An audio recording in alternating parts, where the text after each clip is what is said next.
I didn't know a month could change the shape of a childhood until I stood alone in our kitchen, holding a crumpled $10 bill. That was the moment I learned how quiet abandonment can be. My name is Nora. I'm 27, and this is the story of what happened when my mom went to Europe for a month and left me behind at 10 years old. If you enjoy real-life stories like mine, don't forget to hit that subscribe button so you don't miss what happens next. My mom announced the trip the way she announced most things, like a decision that had already been made. She stood in the living room with a glossy brochure in her hand, talking about museums, trains, and cafes like she was reading from a dream she'd already stepped into. I remember sitting cross-legged on the carpet, listening to her voice float over me, not fully understanding why my stomach felt tight. "I'll be gone for a few weeks," she said casually. "You'll be fine," I asked who would make dinner. She laughed and said I was old enough to figure things out. I asked who would walk me to school. She waved her hand and said the bus came right down the street. Every question I asked seemed to amuse her, like I was playing at being worried instead of actually scared. The night before she left, she handed me a $10 bill.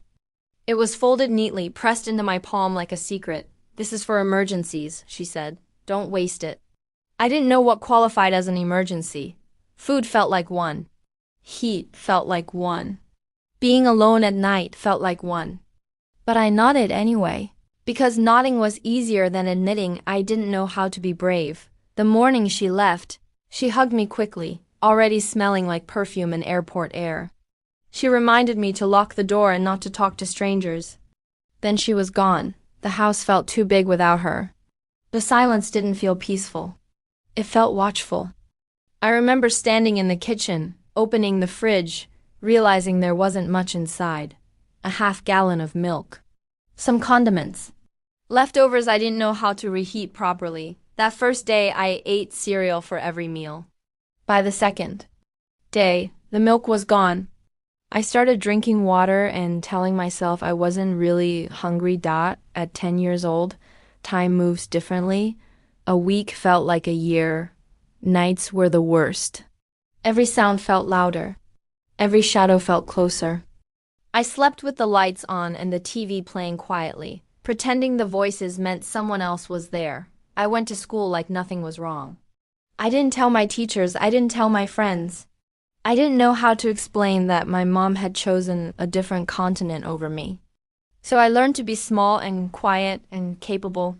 I learned which neighbors left their porch lights on late. I learned how to make toast without burning it.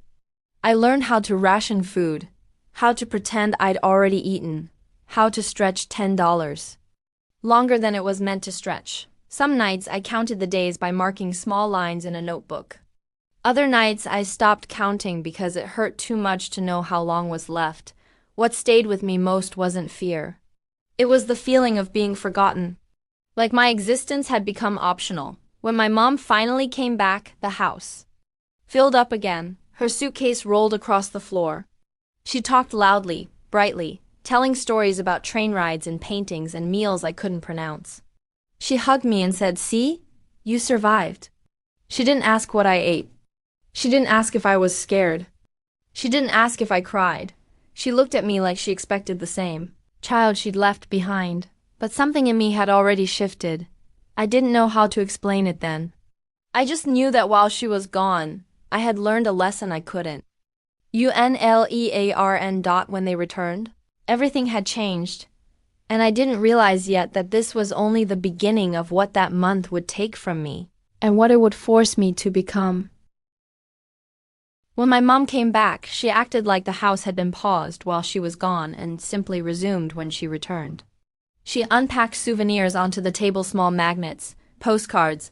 A scarf, she said, reminded her of Paris. She asked me to look at photos on her phone, smiling as she swiped through them, laughing at stories I wasn't part of. I stood beside her and nodded at the right moments. Inside, I felt hollow. At 10 years old, I didn't have the language for abandonment. I just knew that something in me had gone quiet. I didn't ask her why she left me alone. I didn't ask how she thought $10 could last a month. I had learned that asking questions didn't change anything. It only made people uncomfortable. The first thing she noticed wasn't my silence. It was the house. Why is everything so messy? She asked, looking around the kitchen. The sink had a few dishes. The trash was fuller than usual. I hadn't known when trash day was, and I was too scared to drag the bin to the curb alone. I tried, I said. She sighed, already irritated. You're old enough to know better. That was when I realized something important. She didn't see the month the way I did. To her, it was a vacation. To me, it was survival. And she wasn't interested in hearing about that difference. School became harder after that. Not because the work was more difficult, but because I was tired in a way that sleep didn't fix. I had gotten used to being alert all the time, listening for sounds, planning ahead. Sitting still at a desk felt impossible. My teacher pulled me aside once and asked if everything was okay at home. I smiled and said yes. The word came out automatically, like I'd practiced it. At home, my mom settled back into her routines. Gym in the mornings. Wine at night. Long phone calls with friends where she talked about how refreshing the trip had been, and how much she'd needed it. Sometimes I'd stand in the hallway and listen, wondering when she'd talk about me. She never did. The $10 bill stayed, tucked in my drawer long after she returned. I never spent it. It had stopped being money and turned into proof. Proof that I'd been alone. Proof that no one had checked. As the years went on, that month faded into something unspoken. We didn't talk about it. I didn't bring it up. She didn't ask. But it shaped everything that came after. I became responsible too early. I learned how to cook simple meals by watching TV. I learned how to lie convincingly about having supervision. I learned how to take care of myself quietly so no one would notice how much I needed help. My mom liked to brag about how independent I was. She told people I was mature for my age, that I didn't need much. What she didn't realize was that independence hadn't been a choice. It had been the only option. By the time I was in my teens, I barely asked her for anything. Not rides, not money, not advice. It felt safer to rely on myself than risk being dismissed. Sometimes late at night, I'd replay that first week alone in my head. The empty fridge, the dark rooms, the way my heart pounded when I heard footsteps outside and realized they were just neighbors. I wondered if she ever thought about it. If Europe ever came with a memory of me standing in our kitchen, counting slices of bread. When I was 16, we got into an argument about college applications. She wanted me to apply close to home. I wanted distance, space, a life that didn't depend on whether someone else decided to show up. You're so cold sometimes, she snapped. It's like you don't even need me. I didn't know how to explain that needing her had once felt dangerous. When I finally moved out at 18, she hugged me and said, "You'll be fine. You always are." She meant it as reassurance. I heard it as confirmation. For years, I told myself that what happened when I was 10 didn't matter anymore. That I was grown. That it was in the past. But the past has a way of resurfacing when you least expect it. It came back one evening when I was 25, sitting across from a coworker who was panicking about leaving her child with a sitter for one night. "I just worry," she said. "He's only 10. The room felt too warm." My chest tightened. 10. That night, I went home and pulled the old $10 bill out of my drawer.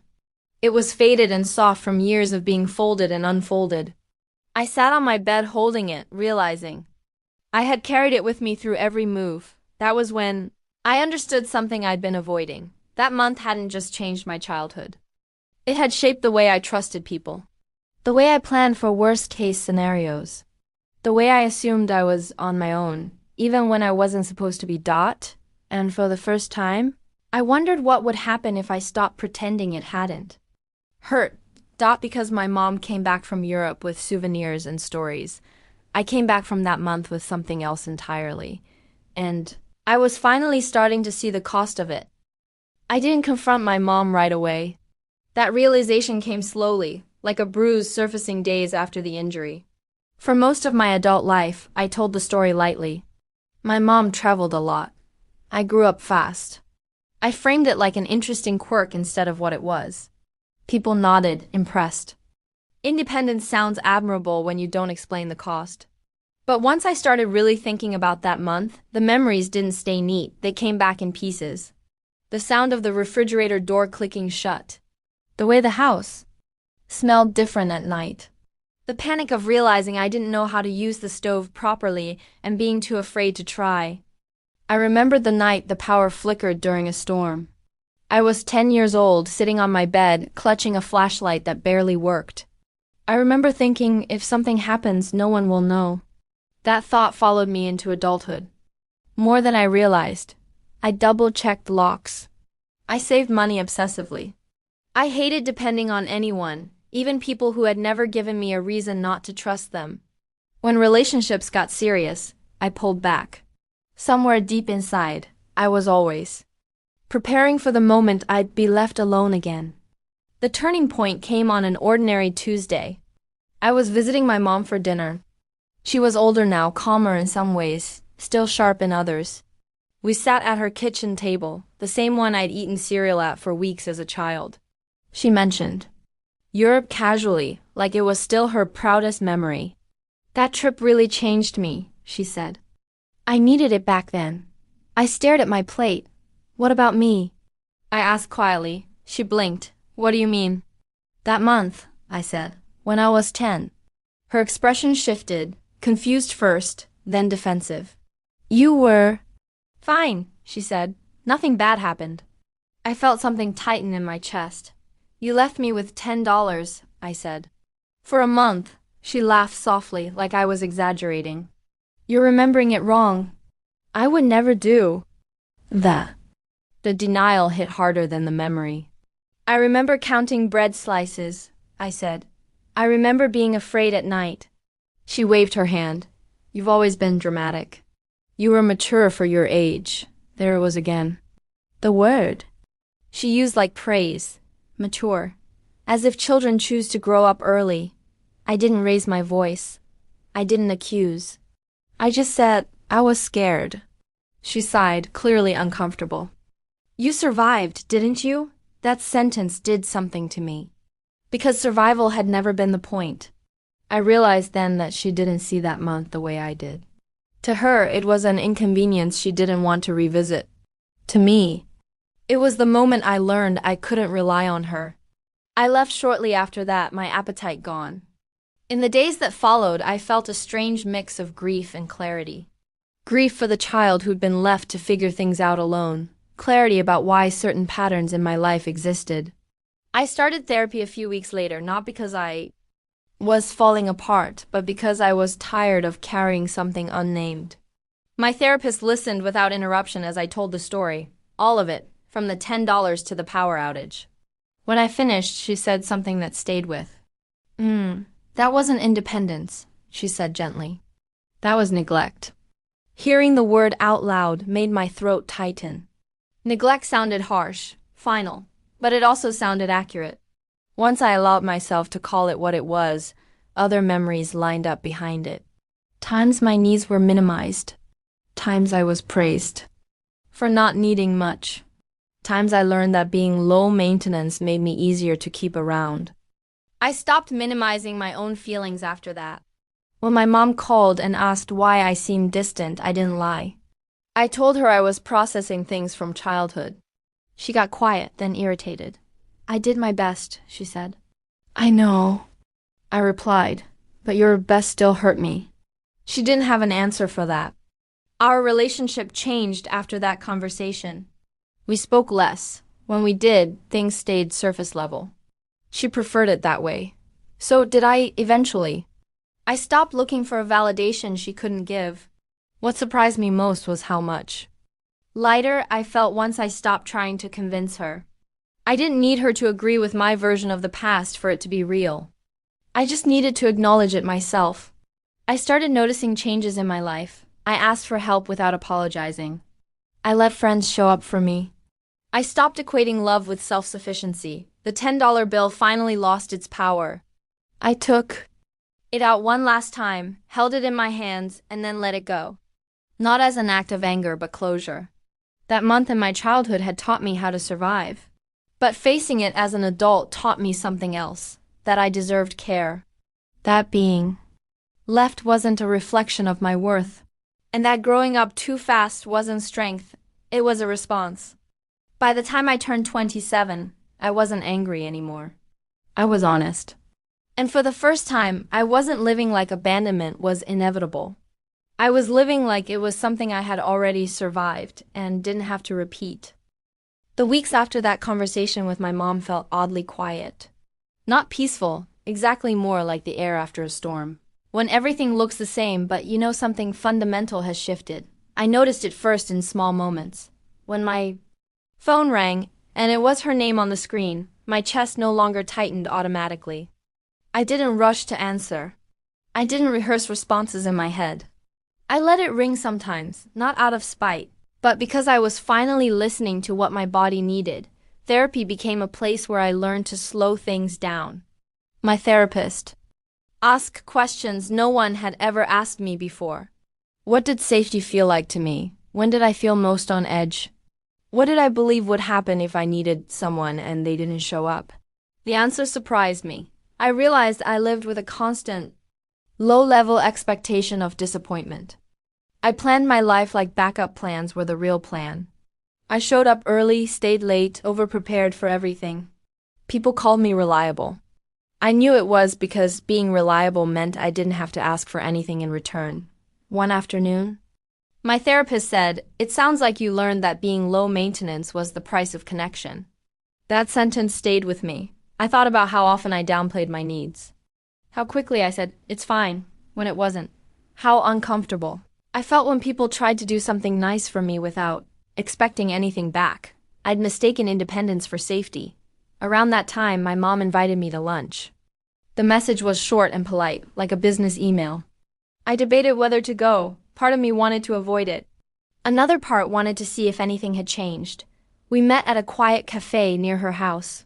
She was already there, seated neatly, purse tucked beside her chair.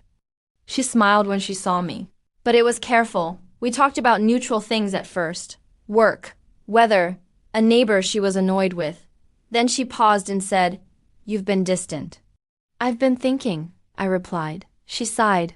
"About the past?" "Yes." She stirred her coffee too long. "I don't like being blamed for things that happened years ago." "I'm not blaming," I said. "I'm explaining." She looked up at me then, eyes sharp. "You always were sensitive." That old familiar deflection. I felt the urge to argue, to list examples, to prove my pain. Instead, I took a breath. "I'm not asking you to agree with me," I said. "I'm asking you to hear me." She didn't answer right away. When she did, her voice was defensive. "I did what I could." "I know," I said again. And I still needed more. That was the moment I understood something clearly. She wasn't unwilling to love me. She was unwilling to examine herself. And that meant there were limits to what our relationship could be. I left the cafe without resolution, but I didn't feel defeated. I felt grounded. Over the next few months, I practiced something new. Boundaries. They weren't dramatic. I didn't announce them. I simply stopped over-explaining. I stopped rescuing conversations that grew uncomfortable. When my mom made comments that dismissed my feelings, I didn't correct her. I changed the subject or ended the call. At first, it felt wrong. Like I was doing something cruel. And it felt freeing. Outside of my family, things shifted too. I started letting friends help me. When someone offered to walk me home or sit with me when I was tired, I said yes. I noticed how good it felt not to carry everything alone. I even caught myself laughing more easily. One evening, while sorting through an old box, I found a notebook from when I was 10. Inside were small tally marks on one page, uneven and dark. I recognized them instantly. The days I'd been alone. I sat on the floor and let myself cry. Not the quiet, contained tears I'd perfected, but the messy kind I never allowed myself back then. I cried for the child who learned too early that no one was coming. I cried for the adult who carried that belief for so long. And then something unexpected happened. I felt proud of her. That 10-year-old girl had survived with almost nothing. She'd figured things out. She'd kept going. But she shouldn't have had to. Honoring that truth didn't make me weak. It made me whole. A few weeks later, my mom called again. This time, I answered. I've been thinking, she said cautiously. About what you said. I waited. I didn't realize you felt that way, she admitted. It wasn't an apology. But it wasn't denial either. Thank you for saying that, I replied. We didn't fix everything. We didn't suddenly become close. But there was a shift, subtle and real, less pressure. Fewer expectations. I stopped trying to earn her understanding. I accepted the relationship for what it was, not what I wished it could be. And in doing that, I finally stopped living like the 10-year-old with $10 and no backup plan. I was building something new now, something steadier. Something chosen, for the first time. The future didn't feel like something I had to brace myself for. It felt like something I was allowed to step into. The moment I knew things would never go back to the way they were came on an ordinary afternoon. I was standing in a grocery store aisle, staring at a shelf full of bread when I felt my chest tighten. Not panic, not fear, just a quiet awareness. I had options. I had money in my account. I had food at home. I didn't need to count slices or stretch anything. I stood there longer than necessary. Letting that reality settle in. At 10 years old, bread had been something I rationed. At 27, it was something I chose. That realization felt bigger than it should have. Over time, my relationship with my mom found a new shape. It wasn't warm, but it was honest in a way it had never been before. We spoke occasionally. We avoided old arguments. She never apologized for leaving me alone that month, not directly. I don't think she ever will. But she stopped dismissing it outright. And that was something I learned to stop waiting for closure to come from her. Closure came instead from small, quiet moments of self-trust. From knowing that if something went wrong, I would be there for myself, and that this time, that knowledge didn't feel lonely. It felt steady. I started letting people see parts of me I used to hide. I told friends the truth when I was struggling. I accepted help without explaining myself. I learned that being cared for didn't automatically mean being abandoned later. Not everyone stayed. But the ones who did stayed because they wanted to, not because I made myself easy to ignore. One evening, while cleaning out an old box, I found the notebook again. The one with the tally marks. The days counted by a scared 10-year-old girl who didn't know when her mother was coming back. I sat on the floor and ran my fingers over the page. For the first time, I didn't feel sadness. I felt compassion. That child did the best she could. With what she had, she wasn't weak. She wasn't dramatic. She wasn't mature for her age, because she wanted to be. She was adapting, and so was I. A few weeks later, my mom called and asked if I wanted to come over for dinner. Just the two of us. No announcements. No expectations. I hesitated, then said yes. Dinner was simple. Nothing fancy. She cooked pasta. And overcooked it the way she always did. We ate in the kitchen, not the dining room. It felt less like a performance. Halfway through the meal, she looked at me and said, I didn't realize how much you remembered. I paused. I didn't either, I said. She nodded slowly. I thought you were strong. I was scared, I replied, not unkindly. She didn't argue. She didn't apologize. But she didn't dismiss it either. That was the closest we came to acknowledgement. When I left that night, I didn't feel healed, but I felt complete. I wasn't carrying the hope that she would suddenly become someone else. I was accepting who she was and who I was becoming. The biggest change wasn't in my relationship with her.